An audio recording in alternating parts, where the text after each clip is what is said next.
2 سال میں لکھا تھا قرآن نے.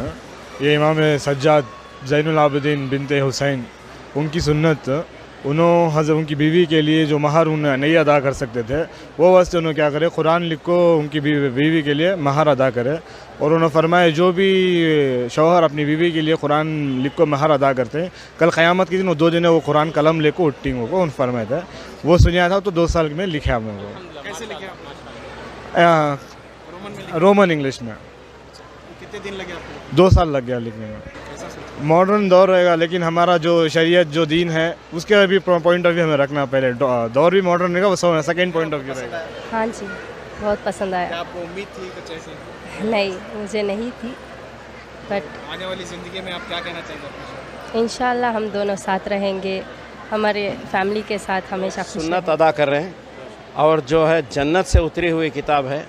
یہ جو ایک رشتہ کر رہے ہیں تا قیامت تک رہنے کا، اس وجہ سے خوشی کا اظہار کر رہے ہیں.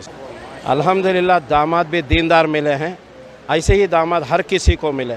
کیا کریں ہیں کیا قرآن شریف؟ قرآن شریف میں رومن میں جو ہے انہوں تفصیل کر کے اس میں لکھے ہیں، اور انشاءاللہ وہ قرآن بھی ہمیں سب عام کریں گے، انشاءاللہ تقسیم کریں گے. اسی وجہ ہے جو تقسیم کر رہے ہیں. 605 قرآن اب تک جو ہے ہم لوگوں نے ہر لینگویج میں تقسیم کیا ہمارے چاند بھائی کی معرفت سے. اور چاند بھائی کا ارادہ ہے کہ انشاءاللہ جب تک ہم ہیں اور جب بھی موقع ملے گا اللہ کے کلام کو اللہ کے بندوں تک پہنچائیں گے. تو 2 مصرع عرض کروں گا کہ بندگی سے ہمیں تو مطلب ہے ہم ثواب و عذاب کیا جانیں. بندگی سے ہمیں تو مطلب ہے ہم ثواب و عذاب کیا جانیں. کس میں کتنا ثواب ملتا ہے عشق والے حساب کیا جانیں.